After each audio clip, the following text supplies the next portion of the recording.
അടുത്തൊരു ക്വസ്റ്റ്യൻ എന്ന് പറയുന്നത് മാക്സിമം എഫിഷ്യൻസിയുടെ കണ്ടീഷനാണ്. Condition for maximum efficiency. ഇപ്പം മാക്സിമം എഫിഷ്യൻസി എപ്പോഴാണ് നമുക്ക് കിട്ടുക എന്നുള്ളതാണ്. ജനറേറ്ററിൻ്റെ മാക്സിമം എഫിഷ്യൻസി ഏത് സമയത്താണ് കിട്ടുക എന്നുള്ളതാണ് കണ്ടുപിടിക്കേണ്ടത്. അത് ഡെറിവേഷൻ വഴിയാണ് കണ്ടുപിടിക്കേണ്ടത്. സോ നമ്മൾ ജനറേറ്ററിൻ്റെ ഔട്ട്പുട്ട് എന്ന് പറയുന്നത് നമുക്കറിയാം, ജനറേറ്ററിൽ നിന്ന് നമുക്ക് വെളിയിൽ കിട്ടുന്നത് പവറാണ് അല്ലേ, ഇലക്ട്രിക്കൽ ഔട്ട്പുട്ടാണ് വെളിയിൽ കിട്ടുക. V/I ആണ് നമുക്ക് കിട്ടുന്നത്. ഓക്കെ, ജനറേറ്ററിൻ്റെ ഇൻപുട്ട് നമ്മൾ ഇൻപുട്ടായിട്ട് കൊടുക്കുന്ന എന്താ, മെക്കാനിക്കൽ എനർജിയാണ് അല്ലേ. അതായത് ആ പ്രൈം മൂവറിനകത്തോട്ട് നമ്മളത് റൊട്ടേറ്റ് ചെയ്യിക്കുക, പ്രൈം മൂവറിനകത്തോട്ട് മെക്കാനിക്കൽ എനർജി കൊടുക്കുമ്പോഴാണ് അതെന്ത് ചെയ്ത് ഇലക്ട്രിക്കൽ എനർജി ആയിട്ട് കൺവേർട്ട് ചെയ്ത് കിട്ടുക.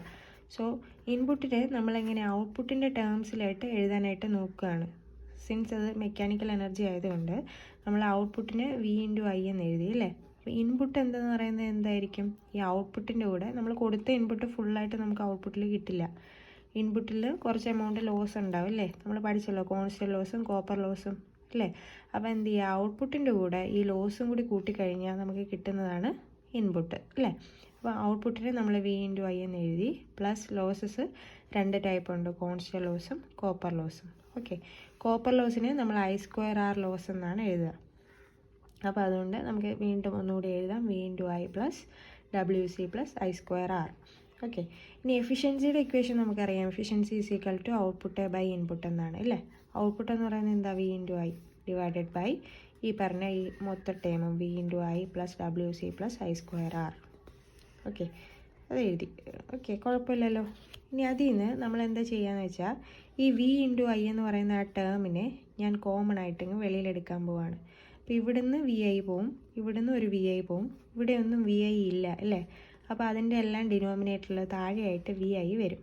ഓക്കെ, അപ്പം മുകളിൽ നിന്ന് ഒരു VI കോമൺ എടുത്തു കഴിഞ്ഞാൽ ബാക്കി 1, താഴെ നിന്ന് ഒരു VI കോമൺ എടുത്തു കഴിഞ്ഞാൽ 1 plus WC by VI plus ഇവിടെ VI ആണ്, I²ൻ്റെ ഒരു ഐയും ഇവിടുത്തെ ഒരു ഐയും ക്യാൻസലായി പോവും, ബാക്കി IRA ബൈ V എന്ന് വരും.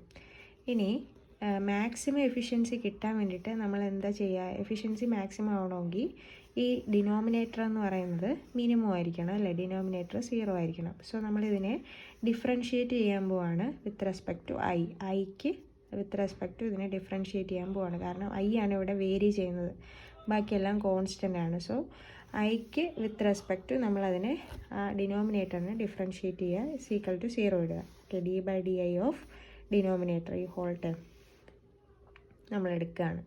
ഓക്കെ, അങ്ങനെ എടുത്തു കഴിയുമ്പം ബാക്കി അതിനെ ഡിഫറൻഷ്യേറ്റ് ചെയ്യുക. ഡിഫറൻഷ്യേറ്റ് ചെയ്ത് കഴിയുമ്പോൾ നമുക്ക് അവസാനം I²RA is equal to WC എന്ന് വരും. അതായത് copper loss is equal to constant loss. Copper ലോസും കോൺസ്റ്റന്റ് ലോസും ഈക്വൽ ആവുന്ന സമയത്താണ് മാക്സിമം എഫിഷ്യൻസി കിട്ടുന്നതെന്ന് നമുക്ക് കിട്ടും.